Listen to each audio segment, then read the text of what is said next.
बिस्मिल्लाहिर्रहमानिर्रहीम। अस्सलाम वालेकुम। क्या हाल है? उम्मीद करती हूँ कि आप जहाँ कहीं भी मेरा चैनल देख रहे होंगे बिल्कुल ठीक ठाक होंगे। वेलकम करती हूँ जो मैं आपका अपने चैनल में, जिसका नाम है रियलिटी ऑफ लाइफ। तो लास्ट वीडियो में आपसे बात कर रही थी कि हमारा ना स्टैट का पेपर था। तो उस वक्त टाइम ये रूल होता था कि चॉइस जो थी वो बिल्कुल नहीं आती थी। 100 मार्क्स का पेपर होता था और आपको 5 क्वेश्चन सॉल्व करने होते थे। तो 100% जो पेपर था वो आपको करना ही होता था, चॉइस नहीं होती थी। तो हुआ कुछ यूँ कि जो क्वेश्चन थे वो सारे ग्राफ वाले ही क्वेश्चन आ गए। मुझे ग्राफ वाले क्वेश्चन आते ही नहीं थे, तो ग्राफ पेपर हमें बोर्ड वालों ने ही देना था। हुआ कुछ यूँ कि वो ग्राफ पेपर जो था वो लाइनिंग होती है उसमें, तो वो ना लाइनिंग जो थी वो सही नहीं थी, मिस्टेक थी ग्राफ पेपर में। उससे मेरी थोड़ी बहुत बचत हो गई। चीटिंग की थोड़ी सी, और बच्चों ने बताया जैसे लाइनें लगाई थी बच्चों ने, ऊपर नीचे मैंने भी वैसे उनकी तरफ देख के ना लाइनें वगैरह लगा दी।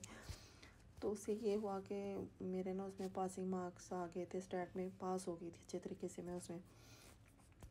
तो ओवरऑल जो था सारा रिज़ल्ट जब आया एफ के, तो अल्हम्दुलिल्लाह मैंने ना आईकॉम पास कर लिया था। उसके बाद अब ये नहीं पता था कि आगे पढ़ना है या नहीं पढ़ना। घर वाले कोई डिसाइड नहीं कर रहे थे कि शादी करनी है या आगे इसको पढ़ाना है। शादी नहीं भी करनी तो ये आगे पढ़ेगी या नहीं पढ़ेगी, बस यही था। कोई मसला हल नहीं हो रहा था, अभी डिसीजन कोई नहीं लिया था किसी ने भी। मुझे बनना पढ़ने का बहुत शौक़ था, तो मैंने कहा नहीं, मैंने आगे एडमिशन लेना है, मुझे पढ़ना ही है। तो कुछ जिनके पास हम ट्यूशन के लिए जाते थे उन्होंने फ़ोर्स किया घर वालों को, नहीं आपकी बच्ची अच्छा पढ़ती है तो आप इसको ऐसा करें कि आगे ना एडमिशन ज़रूर दिलाएं। तो मैंने आईकॉम किया था। फिर मैंने आगे ये सोचा कि मैं फिर ना बीकॉम करूँगी। एडमिशन लेने के लिए जब हम शहर गए किसी कॉलेज में, तो उन्होंने कहा कि ये जो बीकॉम है ना 2 यूनिवर्सिटी के थ्रू होता है, आप एग्रीकल्चर से करना चाहती हैं या आप पंजाब से करना चाहती हैं। तो जो मेरी फ्रेंड थी दूसरी वो भी पंजाब से ही करी थी, पंजाब यूनिवर्सिटी के थ्रू। तो मैंने कहा कि मैंने भी पंजाब यूनिवर्सिटी से ही करना है, लेकिन वो कह रहे हैं कि सीट जो हैं फुल हो गई हैं इनकी। हर कॉलेज के लिए कुछ सीट्स होती हैं, वो जब फिल हो जाती हैं तो फिर हम एडमिशन नहीं दे सकते। तो अब आपको ऐसे होगा, आपको ना एग्रीकल्चर के थ्रू ही करना पड़ेगा।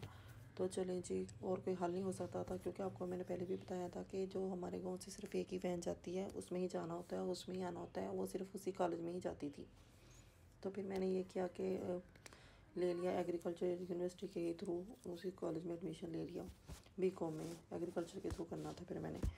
तो फिर वही रूटीन स्टार्ट हो गई कॉलेज लाइफ की, जाना आना पढ़ना। फिर वो शुक्र है हमें कि हमें ना ये ट्यूशन मुझे मिल गई थी अपने गांव में अकाउंटिंग के लिए और मैथ के लिए। वो सर जो थे ना ICMA कर रहे थे, तो वो हमें अच्छा गाइड कर देते थे, बहुत अच्छा पढ़ाते थे अकाउंटिंग का। फिर हमने वो पढ़ा, वो हमें ट्यूशन पढ़ा देते थे। तो अगर अब जब हम कॉलेज से छुट्टी भी कर लेते थे कोई इशू नहीं होता था, क्योंकि हमें गाइड करने वाले टीचर थे अच्छे, वो हमें बहुत अच्छे तरीके से करवा भी देते थे। चलें जी, आज यहीं तक करते हैं अपना टॉपिक ख़त्म। फिर इंशाल्लाह नेक्स्ट वीडियो में आपसे बात होगी। प्लीज़ मेरी वीडियो को लाइक कीजिए, शेयर कीजिए, आपकी सपोर्ट की बहुत बहुत ज़रूरत है। सब्सक्राइब कीजिएगा मेरे चैनल को। अल्लाह हाफिज़।